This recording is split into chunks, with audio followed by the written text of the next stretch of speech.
On March 1st, 1921, the Kronstadt naval base on the Kotland Islands, 25 miles from Petrograd, adopted a 15-point program of political and economic demands, a program in the open defiance of the Bolshevik Party's control of the Soviet state.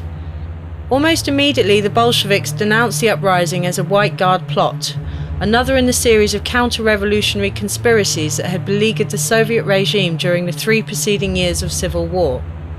Less than 3 weeks later, on March the 17th, Kronstadt was subdued in a bloody assault by the select Red Army units. The Kronstadt uprising, to all appearances, had been little more than a passing episode in the bitter history of the Civil War.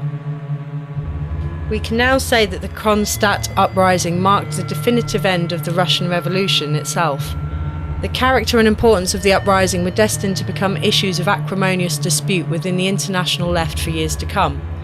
The Kronstadt uprising posed very far-reaching issues: the relationship between the so-called masses and the parties which professed to speak in their name, and the nature of the social system in the Soviet Union. The Kronstadt uprising remains as a lasting challenge to the Bolshevik concept of a party's historical function and the notion of the Soviet Union as a workers' or socialist state. The Kronstadt sailors were no ordinary military body. They were the famous Red Sailors of 1905, 1917 and the Civil War. By common consent, until the Bolsheviks began to revise history after the uprising, the Kronstadt sailors were regarded as the most reliable and politicized military elements of the newly established Soviet regime. Kronstadt had arisen as a result of a strike movement in Petrograd, a near uprising by the Petrograd proletariat. The demands of the Kronstadt sailors were not formulated in the fastness of an isolated island in the Gulf of Finland. They were developed as a result of the close contact between the naval base and the restless Petrograd workers, whose demands the 15-point programme essentially articulated. What were these demands?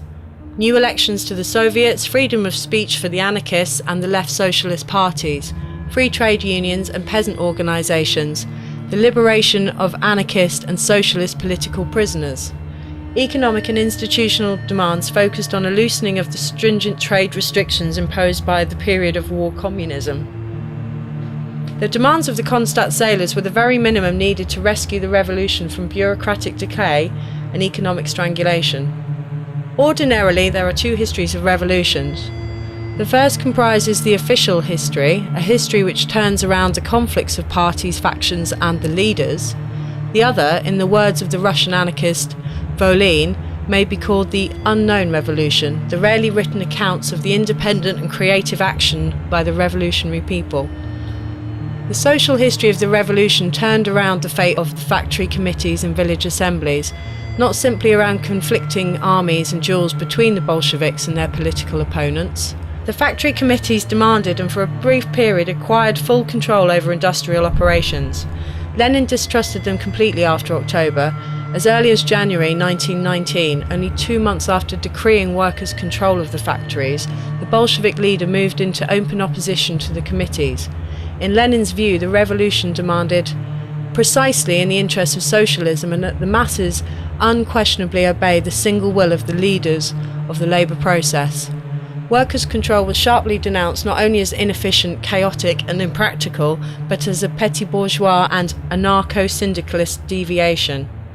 The Bolshevik Party did not make the Russian Revolution, it dominated the revolution and thereby strangled it. It played no role whatever in February 1917, when Tsarism was overthrown. In October, 8 months later, the party took power for itself, not on behalf of the Soviets or the factory committees. During the debates that were to determine the fate of the factory committees, the left communist Asinki warned his party, socialism and socialist organisation must be set up by the proletariat itself, or they will not be set up at all. Something else will be set up, state capitalism. The warning, delivered in the early days of the revolution, was prophetic. It would be an utter absurdity to claim that a state apparatus which divests the workers of any control over society can be regarded as a workers' state.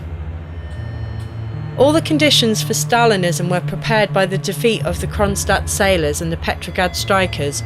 We may choose to lament these popular movements, to honour the heroism of the victims, to inscribe their efforts in the annals of the revolution, But above all, the Kronstadt revolt and the strike movement in Petrograd must be understood if we are to grasp the content of the revolutionary process itself.